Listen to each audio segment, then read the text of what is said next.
Imagine being able to heat your entire home for a full 24 hours with just a single fire that burns for a mere 2 hours. No more thermostat constantly clicking on and off throughout the day. No more watching your electric bills skyrocket every winter. Just one fire in the morning, and your family stays cozy and warm until the following day. This was the everyday reality for medieval families across Europe and Russia. While your modern heating system burns fuel continuously, leaving you shivering the moment it shuts off, medieval clay ovens were able to store enough heat to radiate warmth for an entire day and night. The science behind this remarkable feat reveals that medieval engineers possessed a deeper understanding of thermal physics than the very companies selling you expensive heating systems today. Back in 16th century Russia, families constructed heating systems that weighed a staggering 1 to 2 tons. These massive structures, made of clay and brick, sat at the heart of their homes, acting like thermal batteries. They were known as the pesh, the Russian stove. Modern heating engineers struggle to comprehend the efficiency numbers, an astounding 85 to 95% heat retention. Compare that to your modern fireplace, which loses a staggering 70 to 90% of its heat straight up the chimney. A medieval family would load about 38 pounds of firewood into their clay oven, burn it hot and fast for 1 to 2 hours, and then seal it tightly. That single firing would keep their home comfortably warm for the next 12 to 24 hours, even through the harshest Russian winters, with nights plunging to -40 degrees Fahrenheit. Your modern central heating system simply cannot achieve this. The moment it stops burning fuel, your home starts losing heat. Within a couple of hours, you're reaching for the thermostat again. The medieval solution was demonstrably superior, and the underlying physics proves it. So, what did medieval builders understand about heat that modern engineers have seemingly forgotten? The answer lies in thermal mass. Medieval builders discovered the ideal combination of materials and design to create what we would now call a thermal battery. They grasped a crucial concept that modern heating companies don't want you to know. The material storing your heat is far more important than the fuel burning inside it. Clay and brick hold heat in a fundamentally different way than metal and air. And once you understand this key difference, you'll realize why medieval families needed so little fuel, while you burn through thousands of dollars every winter. It all comes down to thermal mass science. Your modern radiator is typically made of metal such as steel, aluminum, or cast iron. When you heat metal, it heats up quickly. But here's the critical problem. Metal releases heat just as quickly as it absorbs it. Think of metal as a leaky bucket. You pour heat energy into it, but it's constantly escaping. The moment you stop adding heat, the temperature drops rapidly. Metal has high thermal conductivity, around 45 watts per meter Kelvin for steel. This is disastrous for heat storage. Ideally, you want your heating system to trap energy and release it slowly over many hours. Now, let's talk about clay and brick. Clay has a thermal conductivity of only 32 to 43 watts per meter Kelvin. This means clay conducts heat at about 1/45 the rate of steel. That's a massive difference. When you heat a clay oven and a steel radiator to the same temperature, the clay will hold on to that heat approximately 45 times longer than the metal. But it gets even better. Brick can store about 800 to 1,000 joules per kilogram per Kelvin. This is the primary reason why medieval ovens were so massive. A typical Russian stove weighed 2,000 to 4,000 pounds, representing a significant amount of thermal mass. Do the math. 2,000 pounds of brick at 800 joules per kilogram equates to over 700,000 joules of stored energy from a single firing. Your modern 50-pound metal radiator cannot even begin to approach this kind of storage capacity. Medieval engineers may not have had our modern scientific terminology, but they meticulously observed the results. They noticed that thick clay walls stayed warm long after the fire had died down. So, they built bigger, thicker, heavier, and through experimentation, they discovered the optimal balance. Too little mass, and your oven loses heat too quickly. Too much mass, and it takes forever to heat up. Medieval builders found that 1 to 2 tons of mass could be heated fully in 2 to 3 hours and then radiate warmth for a full 24 hours. The surface temperature was another brilliantly engineered detail. A medieval clay oven typically operated at 120 to 180 degrees Fahrenheit on its surface, warm to the touch, but not scalding hot. Safe enough that children could sit near it without risk of burns. But here's the clever part. That moderate surface temperature is actually more efficient than a scorching hot radiator. Why? Because radiant heat works differently than convection. A hot radiator primarily heats the air through convection. That hot air rises, and a significant portion of it escapes through cracks in your walls and ceiling. A warm clay oven, on the other hand, radiates infrared heat. This heat travels through the air and directly warms objects and people. The walls warm up, the floor warms up, your body warms up. All of these objects then slowly release their stored heat back into the room.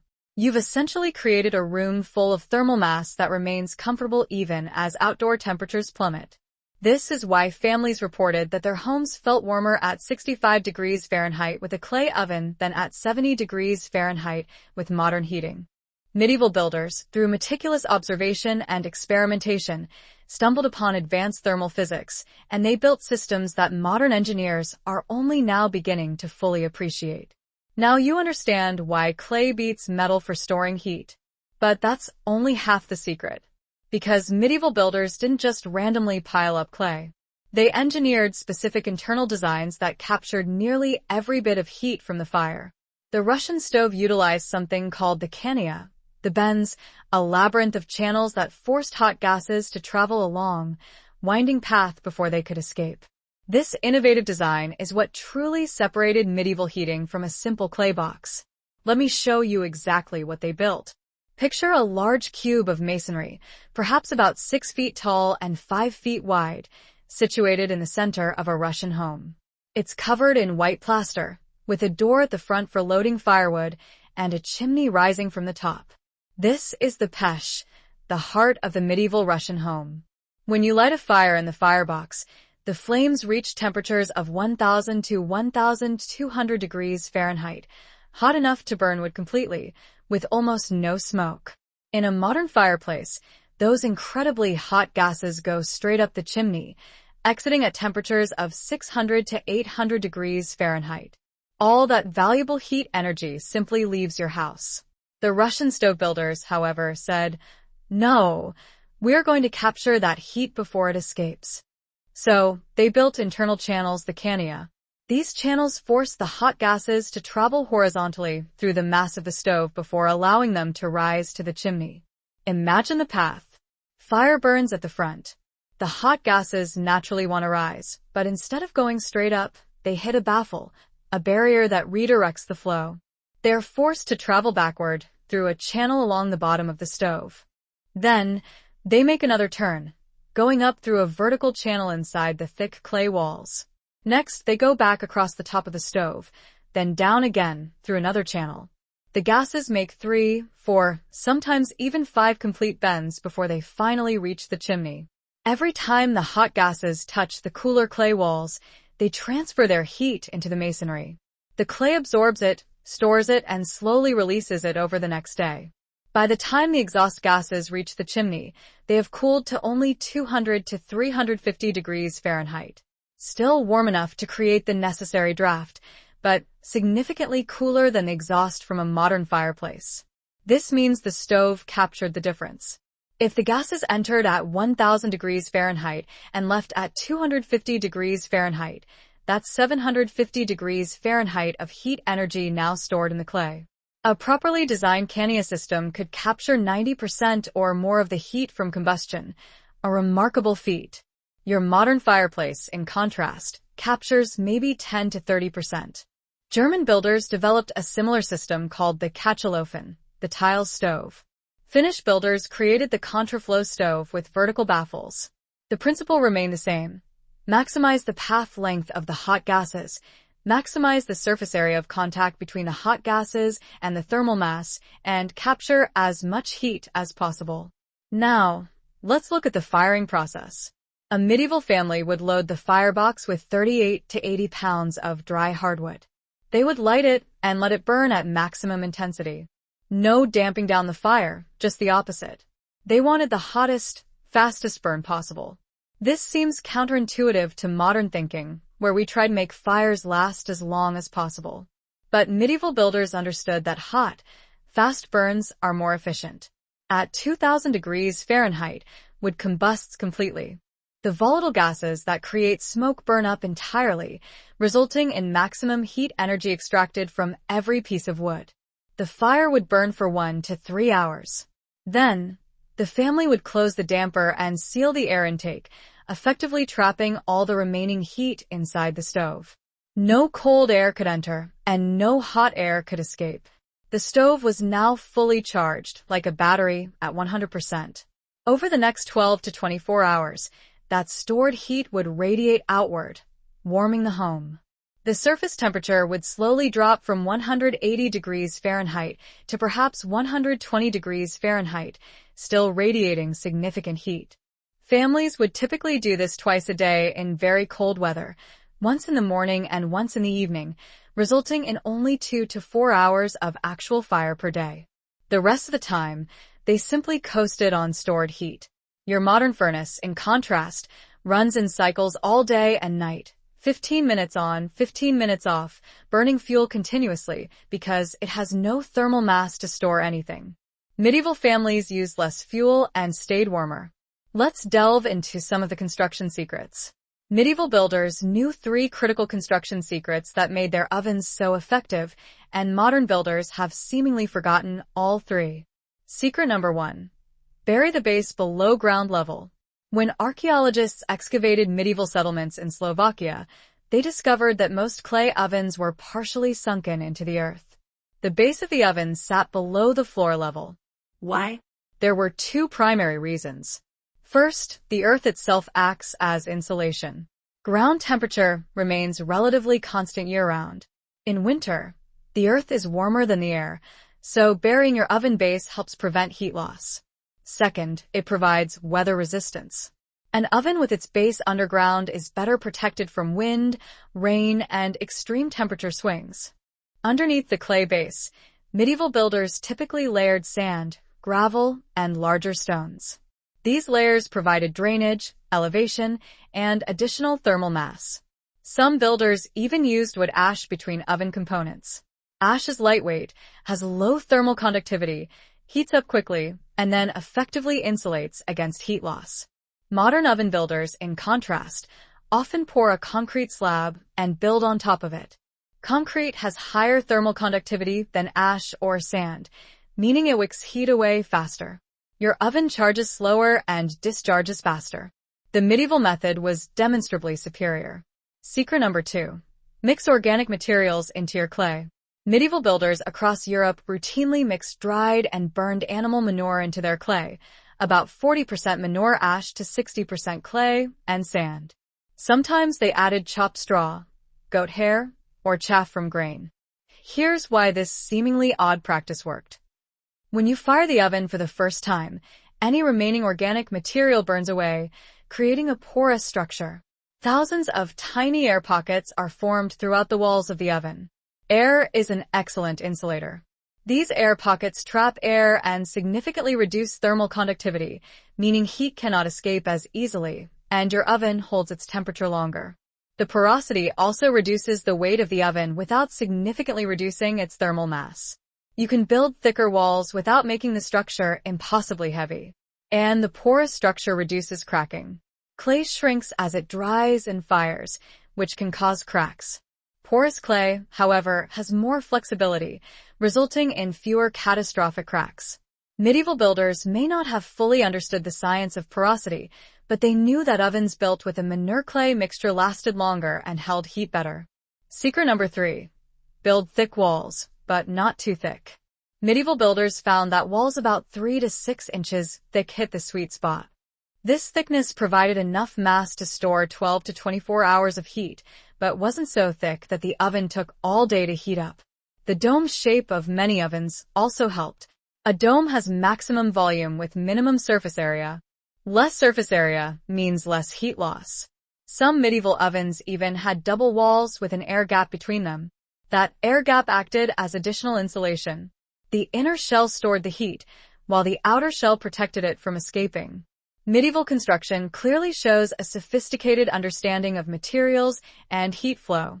They optimized every detail through generations of trial and error. And the proof of their ingenuity lies in the fact that their designs often work better than many modern alternatives. Now, I need to tell you something that might make you angry. Modern heating companies know all of this. They know that thermal mass heating is more efficient. They know that radiant heat is more comfortable. They know that 1 or 2 high-temperature burns per day would use less fuel. They know all of this, and they simply don't care because thermal mass heating is terrible for their business model. Why did we abandon this superior technology? A medieval clay oven can last for decades. Some Russian stoves built in the 1800s are still functioning today, after over 100 years of daily use. A modern furnace, in contrast, typically lasts only 15 to 20 years, and then you have to replace it, costing you $3,000 to $8,000. A medieval oven requires almost no maintenance.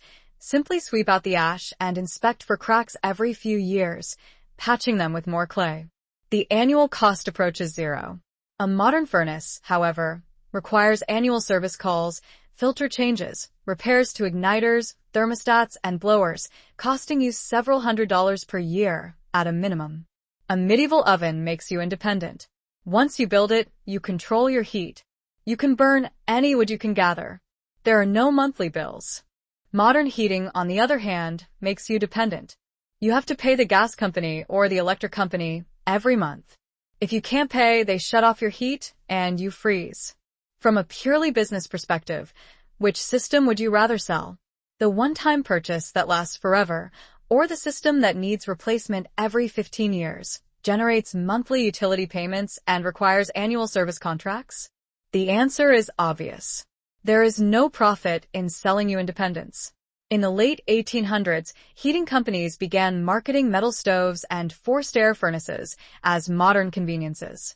They were certainly convenient, smaller than a 2-ton clay oven and easier to install, fitting in a closet instead of dominating your living space. But the marketing also claimed they were more efficient, which was a blatant lie. They were actually less efficient, but they were far more profitable. Metal stoves required a constant input of fuel, generating ongoing revenue for fuel companies. They broke down more often, creating ongoing revenue for repair technicians. And they needed replacement every couple of decades, providing ongoing revenue for heating contractors. Medieval clay ovens offered none of these lucrative revenue streams. Build one, maintain it minimally, and burn cheap firewood. The heating industry makes almost no money from this arrangement. So, clay ovens gradually disappeared from new construction. Building codes began requiring modern heating systems. Banks wouldn't give mortgages on homes without central heating. The infrastructure effectively strangled medieval technology out of existence, not because it didn't work, but because it worked too well. It made people too independent. Today, we call this planned obsolescence, designing products to fail so that consumers must keep buying new ones. But medieval builders had the opposite incentive. They were building for their own families. They wanted systems that would last through their children's lifetimes and beyond. This is the valuable knowledge that we lost not because it didn't work, but because it worked so well that there was no money in it. Remember at the start, I told you that medieval clay ovens heated homes for 24 hours on one fire? Now you understand exactly how they accomplished this remarkable feat. Thermal mass, clay that stores heat 45 times longer than metal, labyrinthine design channels that capture 90% of the heat energy, and smart construction techniques such as buried bases, porous walls, and optimized wall thickness. And the results speak for themselves. The two-fire rule. Medieval families didn't burn their ovens continuously. They fired them twice per day in cold weather, once in the morning and once in the evening. This two-fire rule came from a deep understanding of the thermal mass discharge curve. A fully charged clay oven radiates heat at a higher rate during the first 6 to 8 hours after firing. Then, the rate gradually slows down. The surface temperature drops, but it remains useful for another 6 to 8 hours at a lower level. Fire once in the morning, around 7 a.m. Your oven is at peak output throughout the afternoon. By evening, it's still warm, but not as warm as midday. So, you fire it again around 5 o'clock or 6 p.m. Now, the oven is back to peak output for the evening and overnight. By morning, it's still radiating some heat, but is ready for another charge. 2 fires, 2 charges, and 24 hours of continuous warmth. This is a far smarter approach than modern heating cycles. Your furnace cycles on and off constantly, trying to maintain a set point. It runs in short, wasteful bursts all day long. Medieval families, in contrast, concentrated their fuel consumption into 2 intentional burns, achieving maximum efficiency, complete combustion, and minimal waste. And here's the added psychological benefit.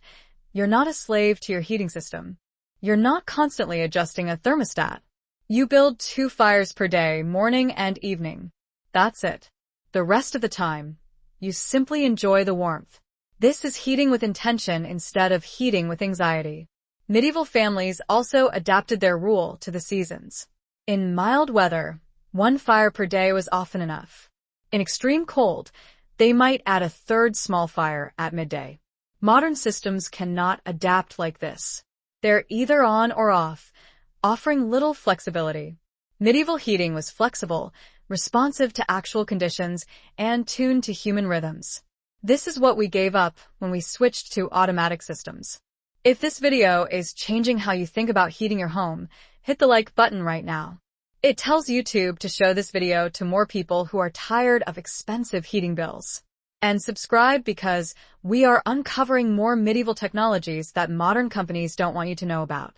Let me put this in terms that make the difference crystal clear. Imagine a medieval Russian family living in a 1,000 square foot log home in a region where winters routinely hit -40 degrees Fahrenheit. They build a pesh weighing 2,000 pounds, mixing their own clay and brick on site. The material cost is essentially zero. They fire the oven twice per day, using a total of 70 pounds of firewood. If they gather their own wood, the only cost is their labor time. If they purchase firewood, it might cost them 10 cords per winter, equivalent to roughly $600 in modern money. Their total annual heating cost is $600 maximum. Their home stays at a comfortable 65 to 70 degrees Fahrenheit throughout the winter. The radiant heat feels warmer than forced air at the same temperature. There are no cold drafts, no dry air, and no noise. The oven lasts for 50 to 100 years with minimal maintenance. Now, consider a modern American family living in a 1,000 square foot home with standard construction, in a region where winters typically hit 0 to 20 degrees Fahrenheit. They install a natural gas furnace, costing them $6,000 for purchase and installation. The expected lifespan is 15 to 20 years. The furnace runs in cycles throughout the day and night. Annual gas bills run $100 to $200 per month during the winter, which equates to $1,200 to $2,400 per year just for fuel, plus annual maintenance, filter changes, system checks, and occasional repairs, adding another $200 to $500 per year. Their total annual heating cost is $1,500 to $3,000. And when the power goes out, the furnace stops working. No electricity means no igniter, no blower, and no thermostat. Your expensive modern system becomes utterly useless. The medieval clay oven, in contrast, needs no electricity, no gas lines, and no utility companies. It works during power outages, natural disasters, and even economic collapse. It provides truly independent heat. Let me give you one more important comparison. Your modern furnace, burning natural gas, produces carbon dioxide continuously. Low-temperature combustion also produces carbon monoxide and nitrogen oxides. Your furnace is essentially polluting 24/7. A medieval clay oven, burning wood at 2,000 degrees Fahrenheit, achieves nearly complete combustion, resulting in very little smoke and minimal carbon monoxide. And if you harvest wood sustainably from managed forests, the carbon dioxide released equals the carbon dioxide the trees absorbed while growing, creating a net zero carbon cycle. Medieval heating was more efficient, more economical, more reliable, and even cleaner than modern alternatives. The only real advantage of modern heating is convenience. Simply push a button and forget about it. But you pay dearly for that convenience with higher costs, ongoing dependency, and vulnerability to system failures.